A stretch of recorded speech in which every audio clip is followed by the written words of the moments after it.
Hey guys, it's Leanne with Frugal Living in G-Town. Today's Saturday, December the 10th, coming at you from Central North Carolina, hopefully giving you a little bit of information today. There may be some of you guys out there that say, blah, blah, blah, blah, blah. We hear this all the time. We know this. But I'm hoping that I'm speaking to somebody who's kind of new to frugal living, new to trying to simplify their life and live a more sustainable life. So hopefully I'm reaching out to somebody. I wish somebody would have done this for me when I was in my 20s. Please, folks, don't make the same mistake I made when I was young. Step away from the credit cards. Live in your apartment. Even when people tell you it makes no sense whatsoever to live in an apartment, if it means that you can save some money. Now, by all means, if you can get a house for the same amount you're paying in rent, that is something to look into. But don't destroy your savings account. Don't go out there and buy all the new furniture and the new appliances and the paint and the carpet and all the decorative items just so you can impress people that you don't know who trust me, they may like your house when they walk in the door and say, wow, this is really pretty. But, you know, in the big scheme of things, it really doesn't matter. So please, if you learn anything from this video, is while you're young, in your 20s, like I said, step away from the credit cards and don't fall into the trap of thinking you got to get a house. You have to have a house. You have to live in the nicest little town in your county. You don't. You live your truth, your money truth, within your means. If you only make $30,000 a year, make it a goal that you can at least save 10 to 20%. So if you save 20%, that's $6,000. So that means you're only going to be living off of $24,000. That doesn't mean you're living off $30,000. So think of these things, okay? It's not brain surgery. It's not rocket science. It's common sense. And I wish I had had this common sense. I'm 55 years old. I've just started within the last few years to really get it. I've always been interested in frugal living. I've been interested in simple living, and recently in sustainable living, and I really love to read about people who homestead and stuff like that. But I never incorporated those values, those ideals into my own life, and I wish I had. I wish I had done this many, many years ago. So learn from my mistakes. Okay.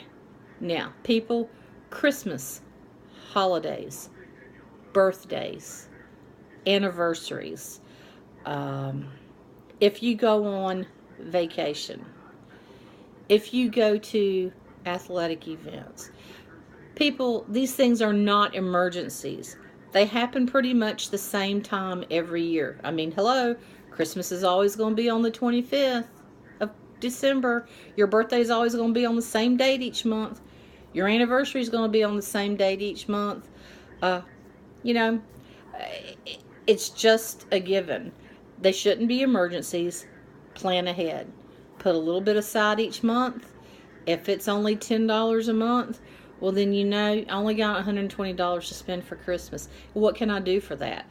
Do I make homemade?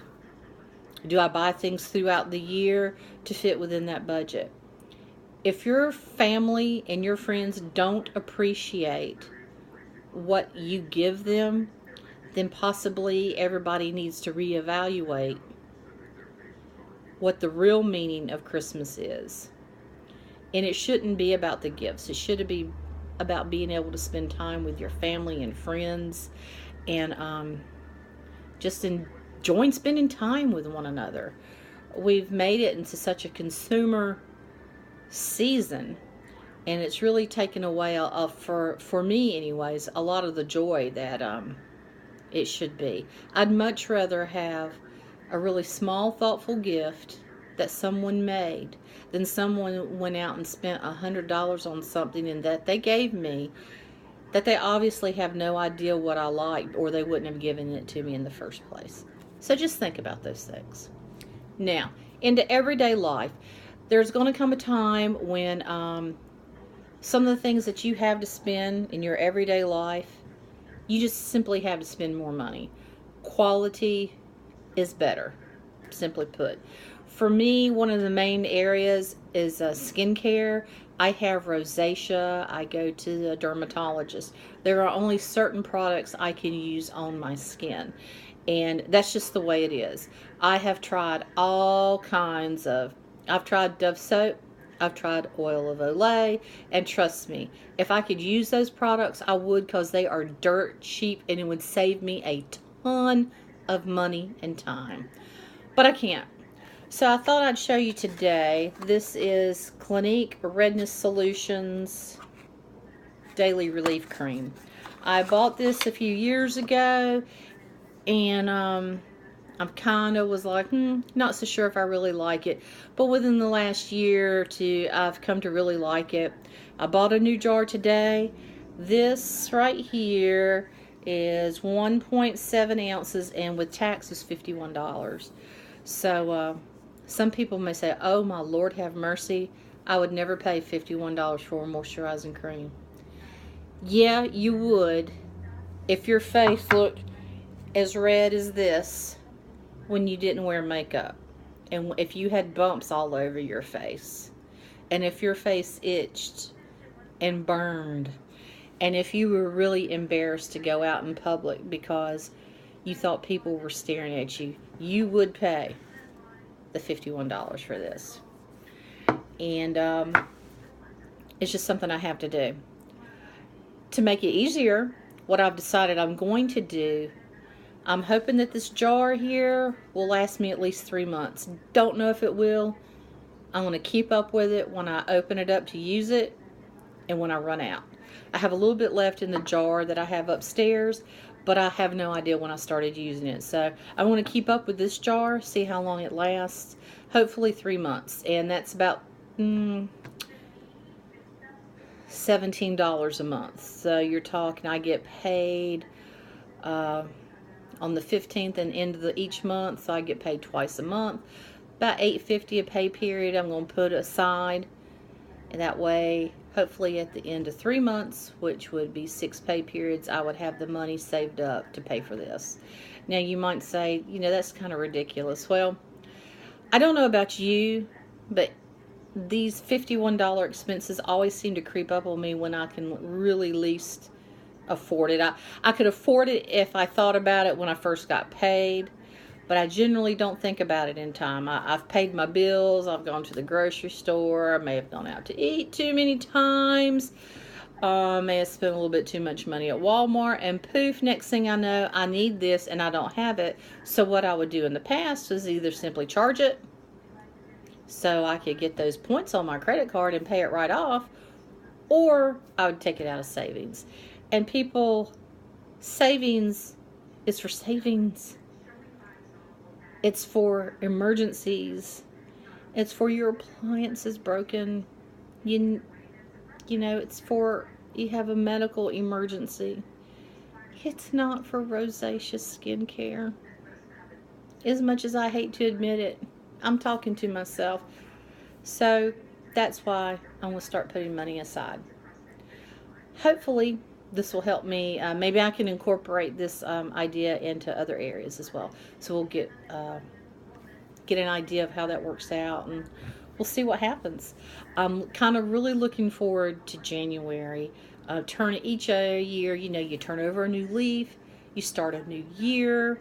I mean, I could start today, December 10th. Hey, it's a new day. Even though the day is halfway gone, it's a new day. Turn over a new leaf.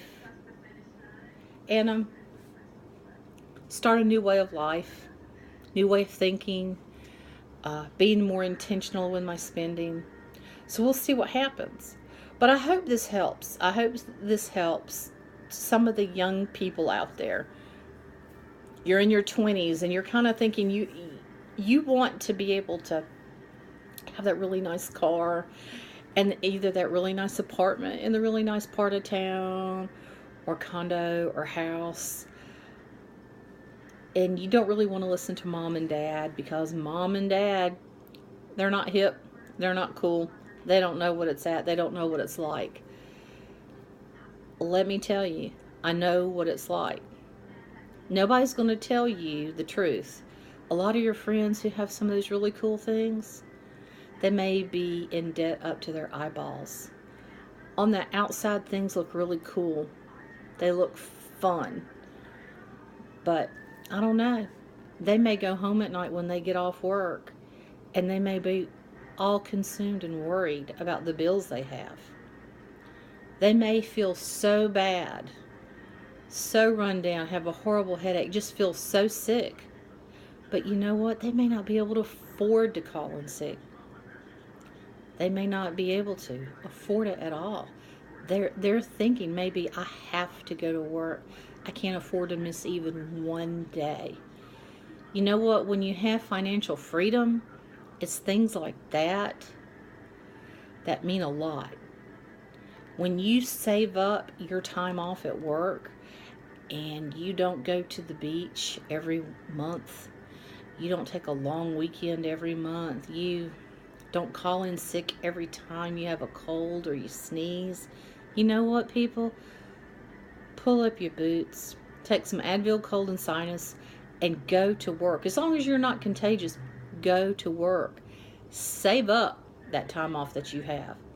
That time off that you have is really money in the bank, and you may need it. Now, if you work somewhere where you lose it at the end of the year, then by all means, take it, but be smart about it. If you know a couple of months down the road you're going to have surgery, I did a few years ago. I had back surgery. I was supposed to be out 6 weeks. I had the time saved up to pay for it. Not a problem. I only really was stayed out 2.5 weeks because I did such a good job with it. The doctor was okay with me going back to work in 2.5 weeks. But I wasn't worried because I had the time saved up for it. So think of these things. Financial freedom means a lot. When you're in your 20s, you don't really think about that. You think about, I'm making good money, and I want to have certain things. I want to have the things that maybe mom and dad didn't buy for me. I want to have a nice car. I want to be able to take a nice trip. I want to go to Europe. I want to do whatever I want to do. Don't have to answer to anybody. Impress people. And I'm here to tell you that that's going to bite you when you get older. Please be smart. I wish somebody would have set me down and told me this many years ago. Have a great day, guys. God bless.